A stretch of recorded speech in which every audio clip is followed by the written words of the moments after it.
Hi all.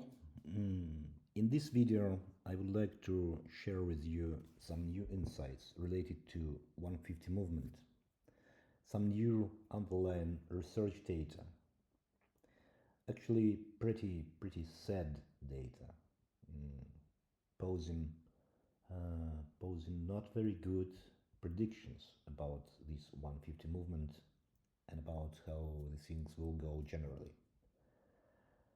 So let me start with this I am message of 150 movement, which answers actually the question who I am, why I am 150er, why I am inside this movement, what this movement is about. And the answer to that question supposed to include two categories of people. First are the people directly affected by workforce AI displacement. So they are supposed to be skilled specialists who lose their jobs, young graduates who cannot find their jobs due to AI, partners of those who were displaced by AI, mothers, fathers, closest relatives of those persons, desperately trying to help them in their difficult circumstances. And expats who are living around the world, not in their native countries for years, working, paying taxes,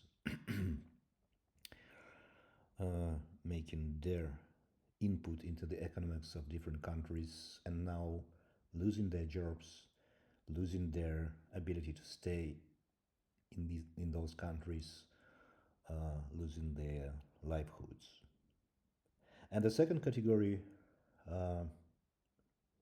is supposed to be people who are not affected directly at the moment, but who refuse to stay blind, refuse to look through those people who are suffering from AI displacement, AI disruption, the ones who care. So yes, it is not my problem at the moment, but I see the people suffering, and therefore I care and I act, and therefore I am 150er too. So the current data and the research is actually about how those people who are potentially in these two categories, how they actually behave during this tragic event of massive and aggressive layoffs that currently take place. And unfortunately, what we see in the data is that people actually fall into the isolation. They disconnect from each other. They vanish. They become lonely. They put shame on themselves. They disappear. They withdraw from anger, from social activism, from action, from collaboration, and sometimes even from life itself. And paradoxically, the reason for that is our survival instinct. So instead of collaboration, we fall into competition, not with those who laid us off, but with each other. We are becoming invisible. We are falling into fear. which is understandable. And we stop to collaborate.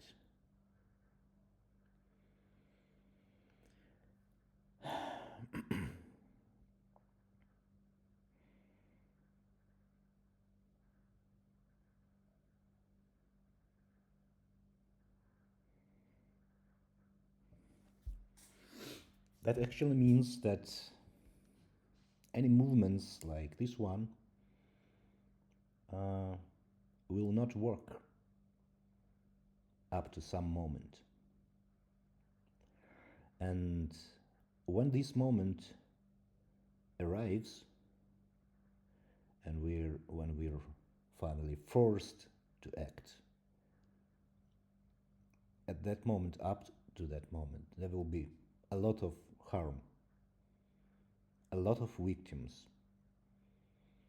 And at the moment when we all hit by that thing, the only plausible way of how the conflict can be resolved will be riot and a violence. But the strange nature of people shows that we won't move until that happens. We won't join any movements, we won't do any social activities, we won't even communicate with the employers, our former colleagues who were laid off together with us. We will fall into the survival actions, into isolation, into competition, and we will destroy each other instead of unifying, instead of collaboration, instead of fighting for our rights in a union. That's an unfortunate prediction.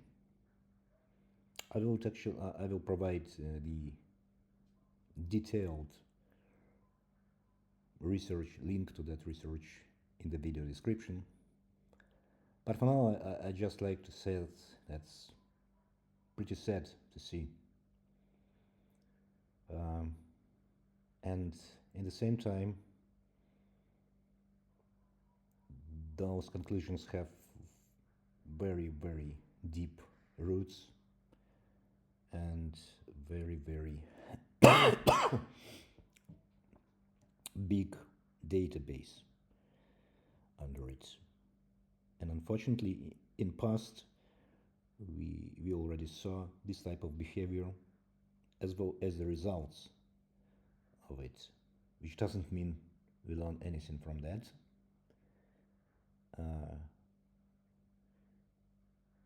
We'd rather say we'll repeat the same mistakes again.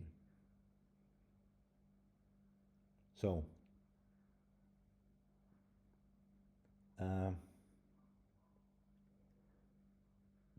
do I still hope this thing will work?